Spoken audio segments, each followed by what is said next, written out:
સ્વામિનારાયણ સાક્ષાત્ અક્ષર પુરુષોત્તમ સર્વેભ્ય પરમં શાંતિં આનંદં સુખમર્પયેત. શ્રી સ્વામિનારાયણ ભગવાનની જય. શ્રી અક્ષર પુરુષોત્તમ મહારાજની જય. શ્રી ગુણાતીતાનંદ સ્વામી મહારાજની જય. શ્રી પ્રમુખ સ્વામી મહારાજની જય. શ્રી મહંત સ્વામી મહારાજની જય. પ્રગટ ગુરુ હરિ પરમ પૂજ્ય મહંત સ્વામી મહારાજની આજ્ઞા અને આશીર્વાદથી આપણે બધાય નિત્ય પ્રાતઃ કથાનો લાભ લઈ રહ્યા છીએ. આજે આપણા માટે મે મહિનાની 2 તારીખ અને ગુરુવારનો પવિત્ર દિવસ છે અને 1234મી સભા થાય છે અને કહત હૈ સહજાનંદ એ વિષય ઉપર 885મો દિવસ થાય છે. ભગવાન સ્વામિનારાયણની સમક્ષ ગરુડ પ્રથમ પ્રકરણના 58ના વચનામૃતની અંદર સદગુરુ મુક્તાનંદ સ્વામીએ બહુ અદ્ભુત પ્રશ્ન પૂછ્યો છે, જે આપણને આપણા જીવનની અંદર કાયમ માટેનો આ પ્રશ્ન છે. પરંતુ મુક્તાનંદ સ્વામીએ દયા કરીને મહારાજને પૂછ્યું કે જ્યારે ભજન સ્મરણ કરવા બેસે ત્યારે ભગવાનના ભક્તના અંતરમાં રજોગુણ તમોગુણના વેગ આવે છે. અહીંયા આગળ એક વાત આપણને આંખે ઉડીને વળગે એવી મુક્તાનંદ સ્વામીએ પૂછી છે. સમગ્ર વિશ્વની અંદર રહેનારો દરેક વર્ગ છે, એ દરેકની વ્યક્તિને જીવનની અંદર રજોગુણ તમોગુણના તો કહેવાય છે કે અભાવ હોય જ છે. પરંતુ મુક્તાનંદ સ્વામીએ એવો શબ્દ વાપર્યો છે કે ભગવાનના ભક્તના અંતરમાં. હવે જ્યારે ભગવાનનો ભક્ત બને છે ત્યારે ભગવાનના ભક્તના અંતરની અંદર આ પ્રકારના રજોગુણ તમોગુણના વેગ આવે છે. એ આપણા માટે અતિશય નુકસાનકારક કહેવાય. કારણ કે એ વેગના કારણે કરીને આપણે ભગવાનની મૂર્તિના ચિંતવનમાંથી વિચલિત થઈ જઈએ છીએ અને પછી આપણે ક્યાં જતા રહીએ છીએ એની પણ આપણને ઘણી વખત ખબર રહેતી નથી. એટલા જ માટે મુક્તાનંદ સ્વામી આપણી ચિંતા કરે છે કે આપણે જ્યારે ભગવાનના ભક્ત બન્યા છીએ અને ભગવાન ભજવાના માર્ગે ગયા છીએ અને એમાં જ્યારે આપણને આવા શુભ કાર્યને વિશે આપણને રજોગુણ તમોગુણના વેગ આવે છે.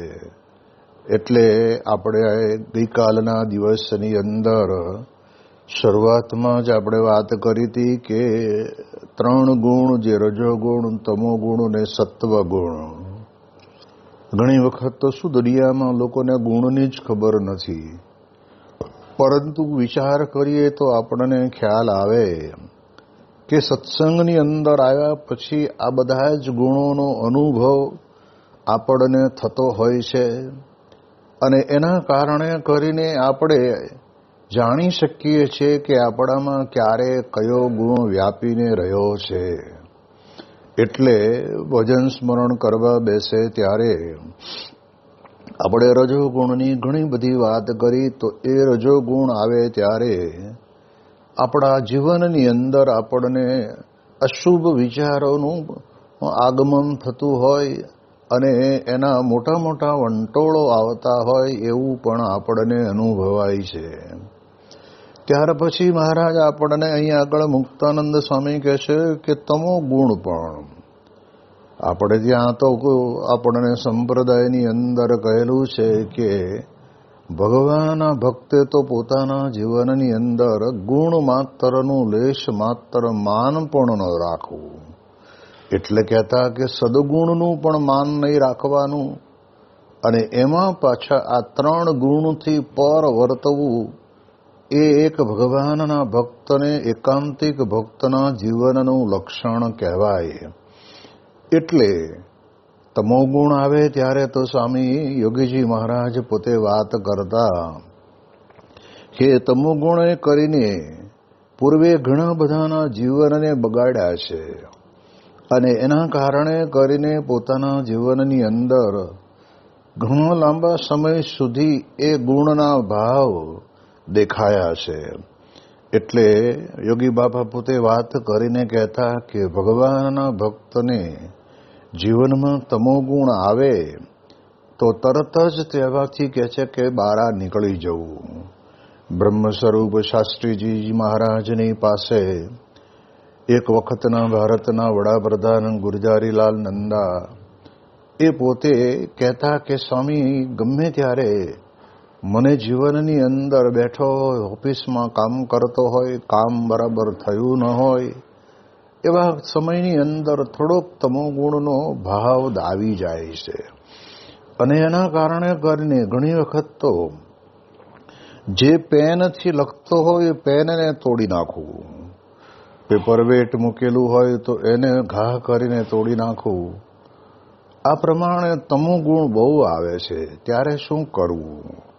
જો આ પ્રમાણે જીવનની અંદર વિચાર કરીએ તો એમને ભલે રાજકારણમાં રસ હતો, પરંતુ રાજકારણ કરતા કરતા શાસ્ત્રીજી મહારાજ અને યોગીજી મહારાજ જેવા પરમ એકાંતિક સત્પુરુષનો યોગ થયો, અને એમને પોતાને એટલું તો મનાયું કે ઘણા બધા સંતોના યોગની અંદર આવ્યો છું, પણ શાસ્ત્રીજી મહારાજ અને આ યોગીજી મહારાજ એક અલૌકિક પુરુષ છે.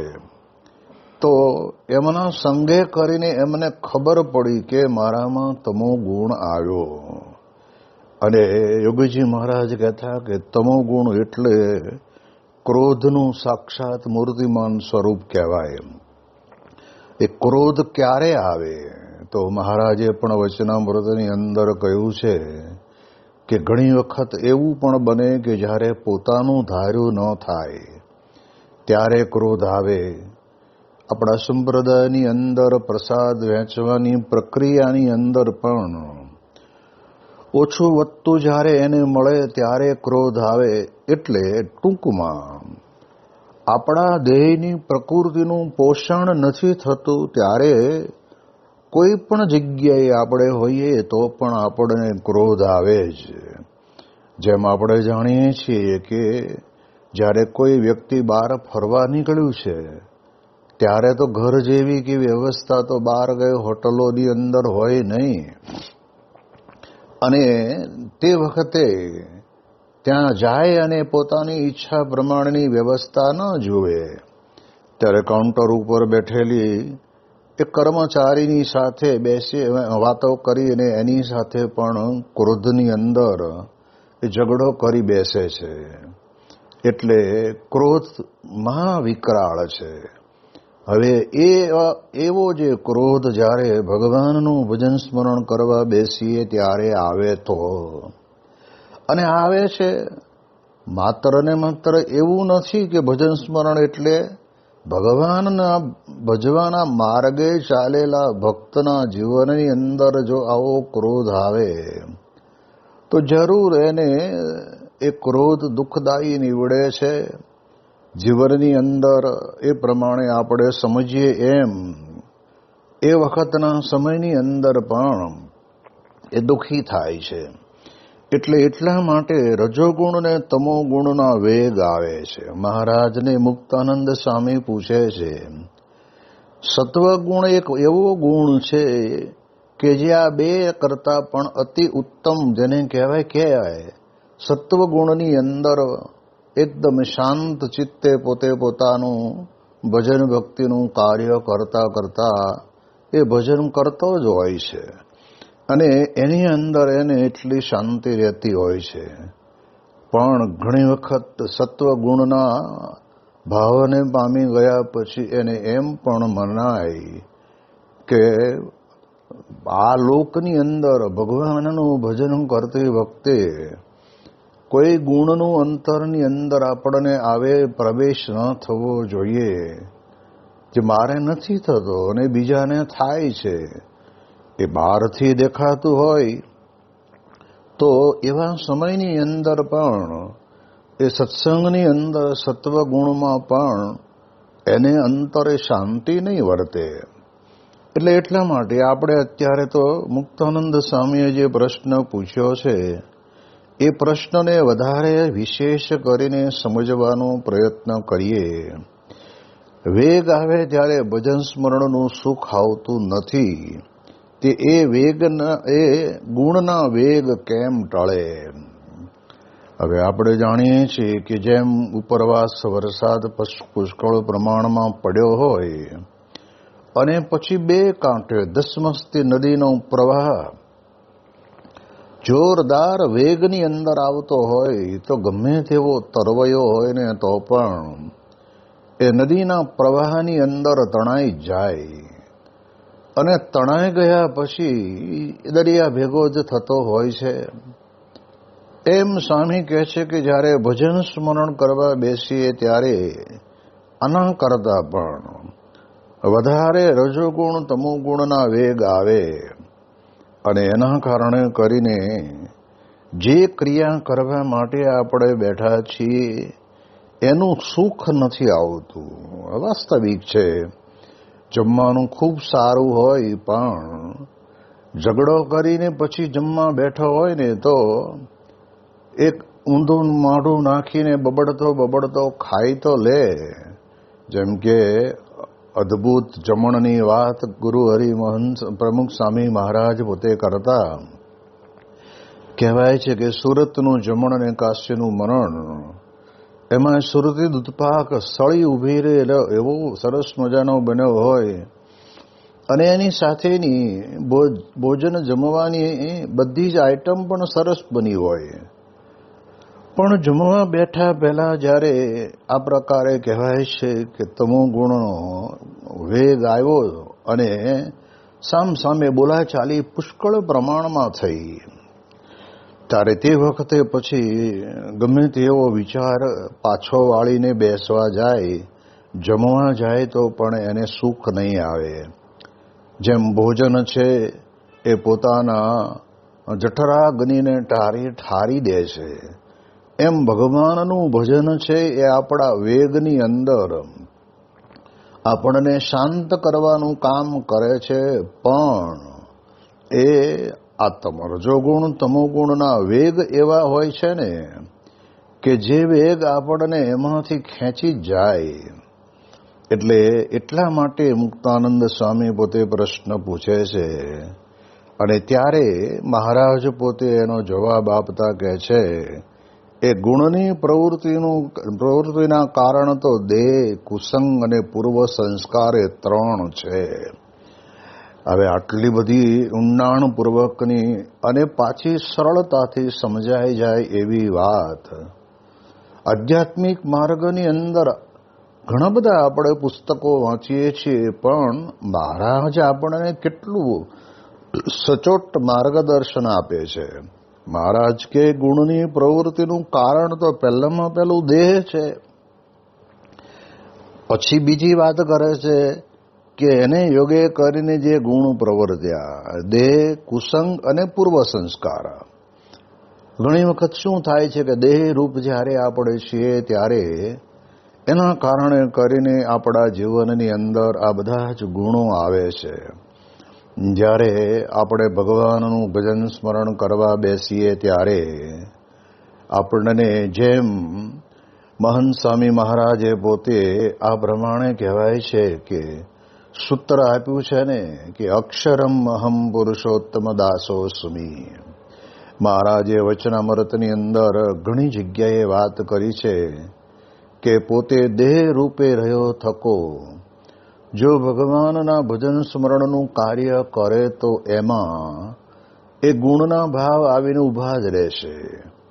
પણ દેહને 3 ગુણથી પર માને, કહેતા કે ત્રિગુણાતીત ફિરત, આ પ્રમાણે સંતનો મહિમા કહેતા બ્રહ્માનંદ સ્વામી પોતે કહે છે એમ આપણે પણ આ મોટા પુરુષના પગલે પગલે 3 ગુણથી પર થઈને આપણે જ્યારે ભજન સ્મરણ કરીએ તો કહે છે કે એની અંદર આપણને સ્વાભાવિક રીતે એ પ્રમાણે કહેવાય છે કે એ ગુણના ભાવ જતા રહે. પણ પ્રવૃત્તિના કહેવાય છે કે એ ગુણની પ્રવૃત્તિનું કારણ તો દેહ, એટલે દેહરૂપ જ્યાં સુધી આપણે છીએ ત્યાં સુધી શું છે, સમાજમાં, ઘરમાં, સત્સંગની અંદર પણ મન ચકડોળે ચડેલું રહે. કોઈ પણ પ્રકારે કહેવાય છે કે જીવનની અંદર શાંતિ પણ આવે નહીં. એટલે એટલા માટે થઈને દેહને પોતાનું રૂપ માનવું નહીં.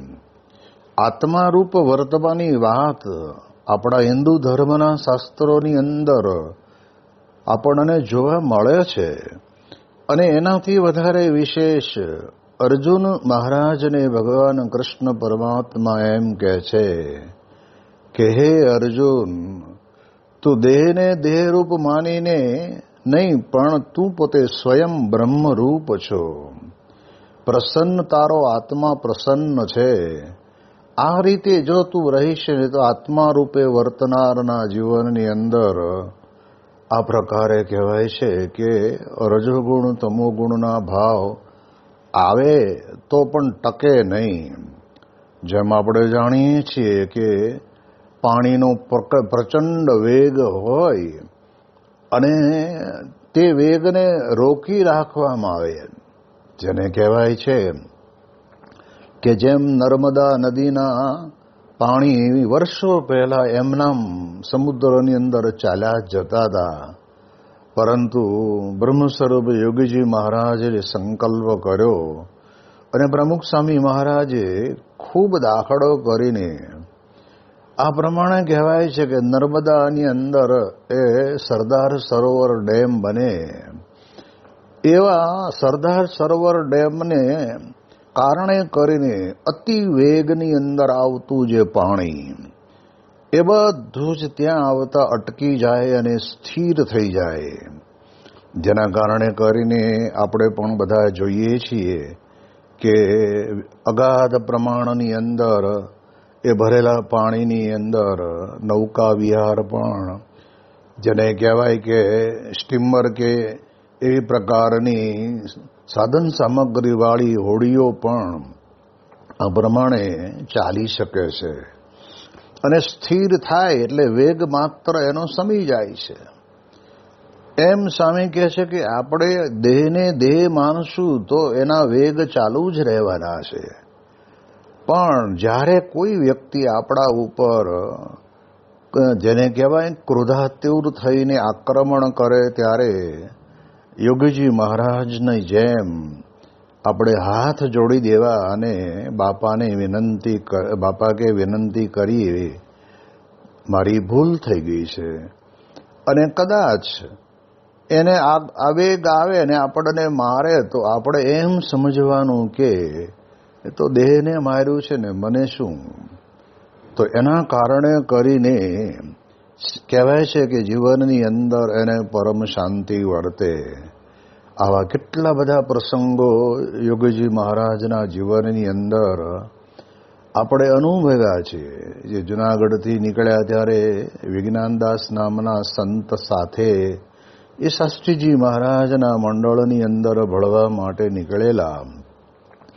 પણ તે વખતે વડીલ અને મોટા સંત હતા, એટલે એમની ઈચ્છા પ્રમાણે એમણે પોતે સેવા પરિચર્યા તો કરી જ, પરંતુ જ્યારે જ્યારે એમને પોતાના જીવનની અંદર તમોગુણ આવે ત્યારે યોગીજી મહારાજને ઘણી બધી રીતે એમને માર પણ માર્યો છે અને ખૂબ હેરાન પણ કર્યા છે. અને છતાં પણ એમને કોઈ દિવસ યોગીજી મહારાજને પોતાના જીવનની અંદર એવો વિચાર નથી આવ્યો કે ચાલો આમને આપણે મૂકીએ પડતા અને આપણે જેમ કરતા હોય એમ કરીએ. ત્યારે પૂજ્ય વિવેક સાગર સ્વામીએ પૂછેલું કે બાપા, આ પ્રમાણે માર મારે તો તમને આવું ન થાય? ત્યારે યોગી મહારાજ કે ગુરુ માર મારીને રાજી થતા હોય તો આપણે માર મારવા દઈએ અને માર ખાઈ લઈએ ને. એ તો દેહને, કારણ કે એ તો ગુણાતીત સંત હતા. જ્યારે ગુણાતીત ભાવ આવે છે, દેહનો ભાવ ટળી જાય છે, ત્યારે આ પ્રમાણે દેહના ભાવની અંદર આપણે નથી રહેતા, ત્યારે આપણને જરૂર જીવનની અંદર એમ કહેવાય છે કે પરમ શાંતિ વર્તે. કેટલા બધા અપમાન આ પ્રમાણે થાય તો પણ દેહ ભાવમાં નહીં. યોગીજી મહારાજ એક મંદિરની અંદર દર્શન કરવા માટે ગયા, એટલે કહેતા કે હરિભક્તો બધા ત્યાં જ જતા હતા, ગામમાં આપણું મંદિર હતું નહીં. અને ત્યારે તે વખતે ભગવાનના દર્શન કરવા પધારેલા યોગીજી મહારાજને ત્યાં આગળ ઠાકોરજીની આગળ પડદો એ બંધ કરી દીધો. અને ત્યારે હરિભક્તોને બહુ લાગી આવ્યું કે સ્વામી, અને ત્યારે બાપા બોલ્યા કે બાપા કે કશું બોલતા નહીં, આપણે તો ભગવાનના દર્શન કરવા આવ્યા છીએ, ભગવાનના મંદિરની અંદર ભગવાનના સંબંધે કરીને બધું ભગવાનમય હોય, એટલે આપણે આ પ્રમાણે કહેવાય છે કે સિંહાસનમાં બિરાજમાન ભગવાનની મૂર્તિને સંભાળીને આપણે નીકળી જઈએ. અને ત્યારે તે વખતે યોગીજી મહારાજ પોતે બોલનાર કે કંઈ ક્રિયા કરનાર હોય એને પણ ખૂબ સારી રીતે સમજાવીને અને ના પાડી દે. એટલે સ્વામી કહે છે કે એમાં સામે જો કોઈ બોલાચાલી કરવાનું થાય તો એમાંથી ઝઘડાનું મૂળ સ્વરૂપ ઊભું થાય અને અંતરની અંદર એકબીજાની સાથે ઘણી રીતે પોતે કહે છે કે આંતરિક ઘવાયેલા હોય અને આ પછી આખી જિંદગી એ યાદ આવ્યા કરે.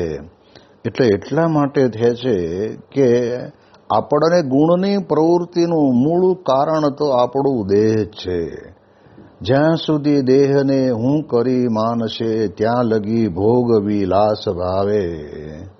આપણને આ પ્રમાણે બહુ અદ્ભુત વાત કરીને આ પંક્તિમાં કીધું છે, જ્યાં સુધી દેહને હું કરી માનશે, ત્યાં લગી ભોગ વિલાસ ભાવે. આપણને કહેવાય છે કે આ પ્રમાણે દેહને હું દેહપણાનો ભાવ ટળી જાય અને બ્રહ્મપણાનો ભાવ આવે, ગુણાતીતપણાનો ભાવ આવે તો વાંધો ન આવે. અને પછી જ્યારે કહે છે ને કે દેહ ભાવ સોતા આપણે જ્યારે ભગવાનનું ભજન સ્મરણ કરવા બેઠા ત્યારે કહેવાય છે કે શરીર ઉપર કીડી મકોડી કે પછી કંઈક માંખ ચડે અને બેસે ને એટલામાં જ આપણને આપણા દેહને આપણે બરાબર વશ કર્યું નથી. એટલે તે વખતે એ માંખ ગાલ ઉપર બેસે છે ને, એના કારણે કરીને પણ આપણું ધ્યાન તૂટી જાય છે. એક બહુ સૂક્ષ્મ વિચાર કરીએ ને ત્યારે ખબર પડે કે આ પ્રમાણે એના કારણે કરીને જીવનની અંદર આપણું ધ્યાન તૂટી જાય છે. એવો આપણા ઘણા બધાનો વ્યક્તિગત અનુભવ છે. પરંતુ દેહ ભાવથી પર થયા હોય તો યોગીજી મહારાજ પોતે એક ગોંડલની અંદર જ મારા ખ્યાલ મુજબ બિરાજમાન હતા અને પૂજા કરતા હતા. અને ત્યારે એક બાળક કેળું લઈ ખાય અને પછી યોગીજી મહારાજના મસ્તક ઉપર એ કેળાની છાલ મૂકીને પોતાના સ્થાને બેસી ગયો.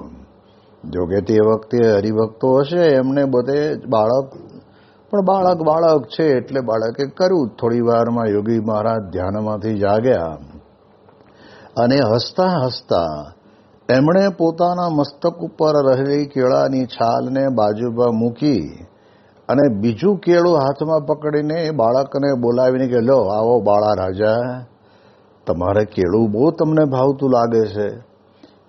એ અંતરની અંદરથી એક શુદ્ધ ભાવથી બોલાવે છે. એ ગુણાતીત સંત છે એટલે દેહના ભાવમાં તો એ પોતે ક્યારેય વર્ત્યા નથી. એટલે આપણને ખ્યાલ આવે કે આ સત્સંગની અંદર આપણને આ પ્રમાણે કહેવાય છે કે ગુણના જે વેગ આવે છે એનું પહેલામાં પહેલું મૂળ કારણ દેહ છે. અને દેહના કારણે કરીને ગુણ કેવો વ્યાપે. જેમ કે છે ને કે અમદાવાદની અંદર કોઈ આચાર્ય મહારાજે પોતે એક સંતને દીક્ષા આપી છે. એટલે હવે એક વ્યક્તિનો સમાવેશ કરવો હોય સુવા માટે તો દરેક સંતોના આસનને કહ્યું કે ભાઈ થોડું થોડું તમે ખસેડો અને એ પ્રમાણે આપણે એનો સમાવેશ કરી દઈએ. અને ત્યારે તે વખતના સમયની અંદર જ્યારે એ સંત સાધુ તો બન્યા હતા પણ કહેવાય છે કે દેહ ભાવમાં હતા કે નહીં, હું અહીંયા જ હું ને તો મને ઊંઘ આવે. અને એના કારણે કરીને બહુ આગ્રહ કર્યો આચાર્ય મહારાજે કે તમે એકાદ ઇંચ જેટલું કે 2 ઇંચ જેટલું ખસો તો આ સંતનો સુવા માટેનું વ્યવસ્થા થઈ જાય. અને ત્યારે સંત બોલ્યા કે 1 ઇંચ પણ નહીં ખસું, કહેતા હો તો અમદાવાદથી વડતાલ જતો રહીશ પણ અહીંથી નહીં ખસું. આ દેહ ભાવ સ્વામી કે ઘણી બધી જગ્યાએ સંસારની અંદર ખૂબ નાના નાના ઘર હોય, એ ઘરની અંદર બેસવા માટે સોફા સેટ કર્યા હોય અને એની અંદર પણ સૂઈ જતા હોય. નીચે પાથરીને એક પથારીમાં 3 છોકરાઓ સૂતા હોય. એ હાંકડે માકડે બધા પોતપોતાના જીવનની અંદર આખી જિંદગી સુધી આ પ્રમાણે કહે છે કે સૂઈ જ જતા હોય છે. પણ અહીંયા તો એમ દેહનો ભાવ કે મને તમે કહો છો કે હું ના ખસું, અને એવું જો કહેતા હો તો હું અમદાવાદથી વડતાલ જતો રહું. ત્યારે આ દેહનો ભાવ આવ્યો એટલે પછી એમાં ગુણની પ્રવૃત્તિ થઈ. અને ગુણની પ્રવૃત્તિ થઈ એટલે અંતરની અંદર ઊંડે ઊંડે કહે છે ને કે તમો ગુણનો ભાવ પણ વધારે પડતો આવ્યો હશે. ત્યારે સ્વામી કહે છે કે આપણે જ્યારે પણ વિચાર કરવાનો કે આ ગુણની પ્રવૃત્તિનું પહેલું કારણ દરેક વ્યક્તિને જીવનની અંદર અનુભવ થાય. ભગવાનના ભક્ત આપણે બન્યા છીએ, સત્સંગમાં જોડાયા છીએ અને તે વખતના સમયની અંદર આપણને પહેલામાં પહેલો દેહ નડે છે કે દેહ કરીને આપણે જ્યારે દેહરૂપ બનીને બેઠા છીએ પણ જ્યારે બ્રહ્મરૂપ બનીને બેઠા હોય ત્યારે દેહનો ભાવ નીકળી જાય છે. જેમ સ્વામી કહે છે ને કે બાળકપણાની બુદ્ધિ, હવે એ બુદ્ધિને આપણે મોટાપણાની બુદ્ધિ આવે ત્યાં સુધી રાહ જોવાની હોય અને પછી જ ભણવા બેસવાનું હોય તો સ્વામી કહે છે કે બેસી શકાય નહીં.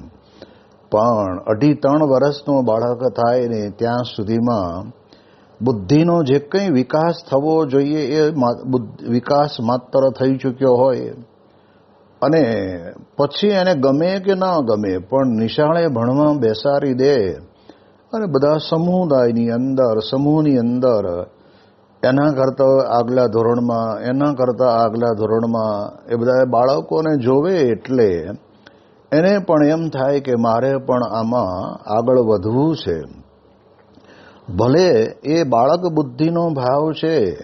ઘણી વખત સ્કૂલની અંદર શિક્ષકો જ્યારે ભણાવતા હોય ત્યારે એ ધમાલ અને મસ્તીખોર છોકરાઓ હોય પણ ખરા, પણ એ વખતના સમયની અંદર મા બાપ કે પછી શિક્ષકો બાળક બુદ્ધિપણાનો વિચાર કરતા નથી અને થોડો ઘણો પણ કહેવાય છે કે એની ઉપર જેને કહેવાય દંડાત્મક પ્રયોગ કરીને પણ એને સુધારવાનો પ્રયત્ન કરે અને એના કારણે કરીને એ પોતે મોટાના જીવનની અંદર કોઈક એન્જિનિયર બને, કોઈક ડૉક્ટર બને, કોઈક પાયલોટ બને, કોઈક વકીલ બને, કોઈક જજ બને, આ પ્રમાણે કોઈક ઉદ્યોગપતિ બને. તો એ બધું જ બને છે એનું કારણ શું? તો કહે છે કે ભલે દેહ એના પોતાની બાળક બુદ્ધિ હતી પણ બેઠો ભણવા અને ભણવાનો જ વિચાર કરતા કરતા કરતા આગળ વધી જાય છે અને જ્યારે એક બાળક બુદ્ધિ મટી જાય અને વિદ્યાર્થીપણાનો ભાવ અંતરમાં જાગે ત્યારે જરૂર એ બાળક આગળ વિકાસને પામે છે. એવી રીતે આપણે પણ આપણા જીવનની અંદર ભગવાનના ભક્ત બન્યા છીએ. તો અહીં આગળ મુક્તાનંદ સ્વામી પોતે આપણને મહારાજે મુક્તાનંદ સ્વામીએ પૂછેલા પ્રશ્નનો મહારાજ જવાબ આપે છે કે એ બધી પ્રવૃત્તિના ગુણનું કારણ, વેગનું કારણ તો દેહ છે. એટલે એ પ્રકારની વિશેષ વાતો આપણે આવતીકાલે કરીશું. શ્રી સ્વામિનારાયણ ભગવાનની જય.